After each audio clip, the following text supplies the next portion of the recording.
Ladies and gentlemen, federal employees, today we're talking about, can you afford to retire? Whatever your age, whatever the amount of money you have in your thrift savings plan, can you afford to retire? Is this the time that you are ready to go and retire, or maybe not so much? That is the question. It's a big question, but that's what we're going to answer today. If you are new here, so good to have you. My name's Dallin Hawes. I'm a financial planner and CFP, and I absolutely love helping federal employees, which I do every day.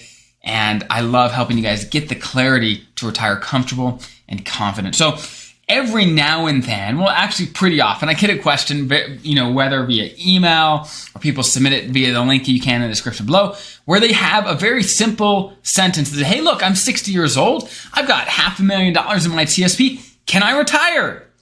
And to be honest, I have absolutely no flipping clue. I don't know, right? There's so many factors that go into that, but I want to share today how I think about it so that you can think through your situation. Because again, for you, I have no clue based on a single sentence of information whether someone can afford to retire and have the retirement they want.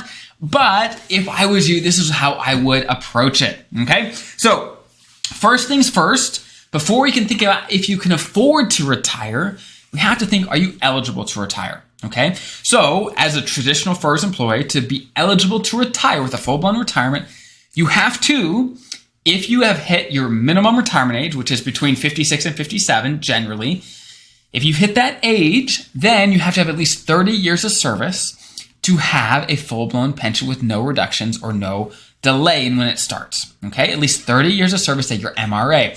Once you hit age 60, all you need is 20 years of service. At age 62, 5 years of service. Okay, so if you've hit one of those criteria, you're good to go. You are eligible to retire. It doesn't mean you can afford to retire, but it does mean you're eligible, which is a great first start.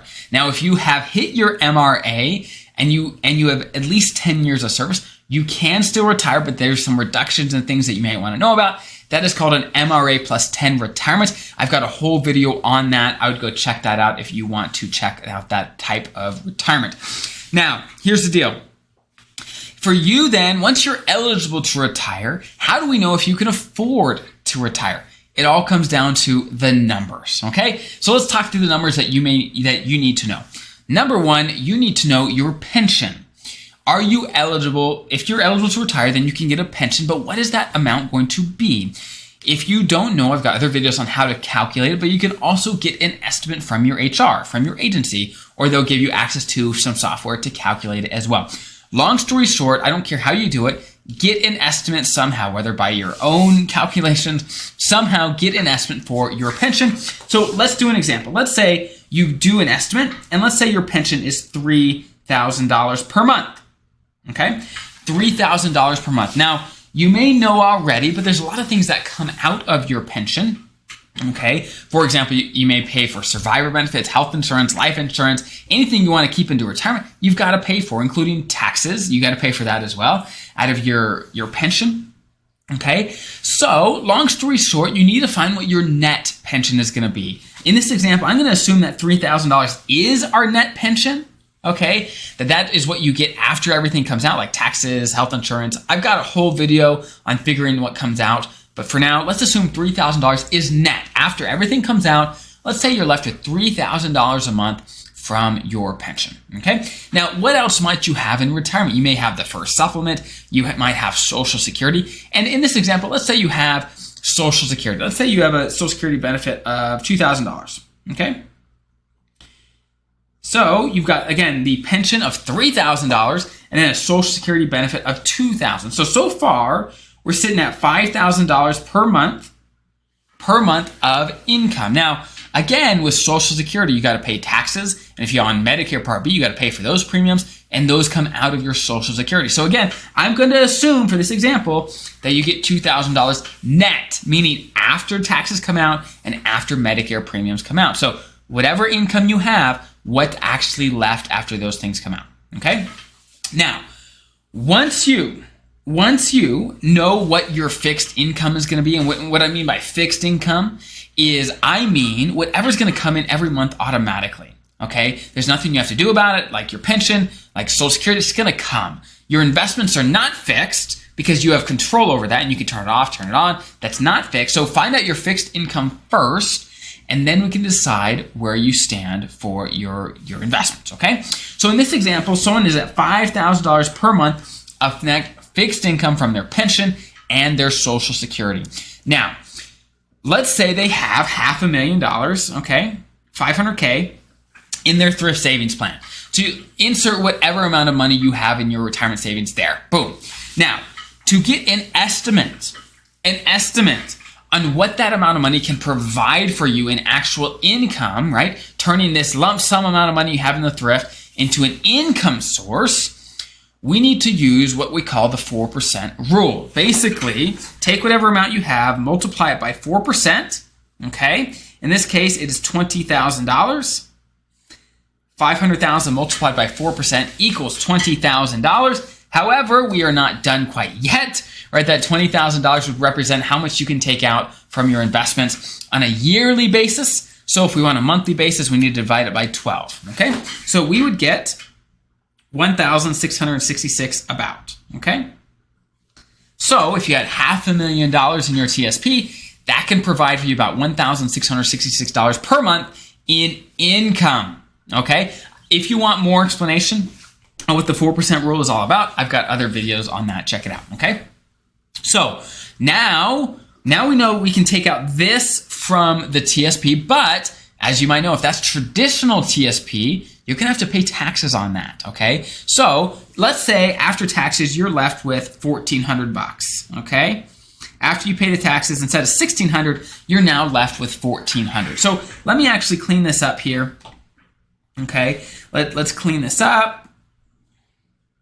Make some space on our whiteboard. If you're on the podcast, this won't make any sense, but I am using a whiteboard for this one. So let's do, again, clean this up. So total income, we're looking at $6,400, okay? Everything included, money from investments, and this is net income. This is after taxes, after everything. So you will actually get $6,400 into your bank account every single month, net, spendable, ready to go. Now, the big question is that enough for you to be able to afford to retire, right? That's the big question. And there's two ways to figure this out. Number one, you can go and try to estimate all your expenses. The problem with that is I have seen hundreds of people do it, and 99% of them don't do it right. Basically, we all underestimate what our true expenses are. What I recommend is just look at your pay stub, what you actually take home. So pull out your leave-in earnings statement, okay, your pay stub, whatever you have, and look at what you actually take home every 2 weeks. What do you actually take home every 2 weeks? Okay, find that number. Let's say for you, it is $2,500. Okay, so again, $2,500 would be after everything comes out, like your taxes, health insurance, Social Security, all that stuff is paid for and comes out. Okay, so that means every 2 weeks you're actually receiving $2,500 into your bank account. So what do we have to do with that $2,500 to see if you could afford to retire? Well, what we have to do is we have to take $2,500 and we have to find. Right now, that's an every 2 weeks number. Most of you get it paid every 2 weeks, right? So we got to change it to a monthly number. And to do that, we need to take $2,500 multiplied by 26 to find what your net pay is on a yearly basis, because there's 26 pay periods a year generally, and divide it by 12 to get a monthly number. So in this case, we would get $5,400. $5,400, okay? $5,400 in this situation, okay? So that means right now, if your net pay every 2 weeks is $2,500, it means on a monthly basis, you are used to living off of $5,400. And if right now you have no problem living and doing all the things you want to do based on what you're taking home, right? It's comfortable. You're not going into a bunch of credit card debt or anything like that. You're comfortable living off $5,400. Then in retirement, living off of $6,400 from the different income sources you're going to have, then you're probably in a pretty good spot, okay? Because right now you're used to $5,400. In retirement, you're estimated to have $6,400. Again, these numbers is just an example. I just made them up, okay? Are they realistic-ish for an average federal employee? Yeah, ish, right? But it's going to range radically depending on where you're at, how much you make, how much is in your thrift, all those things. But hopefully this example gives you just an idea of how to approach this sort of a question, okay? First, are you eligible to retire? If you are eligible, can you afford to retire? You need to find your fixed income, what's going to come out of it, plus look at your investments, use the 4% rule to estimate how much those can produce for you, and then you add everything together, compare it to your net pay, and boom. Now, I know for some of you this is totally overwhelming. If you're not a numbers person, that's totally okay. Do your best. Take it one step at a time, go really slow, and you're going to build confidence by doing this sort of activity to figure out, okay, what are these different things going to be? Now, if you want more information about how your pension is going to be calculated, what comes out of it, I've got videos on that. If you want information on Social Security and the best way to maximize that, I've got videos on that. I've got videos on all these topics, on the 4% rule. I've got videos on that. I've got videos on how to invest in the TSP, all these things, so that you can educate yourself and you can build this picture, because it takes a lot of education to know that you're ready to go for retirement.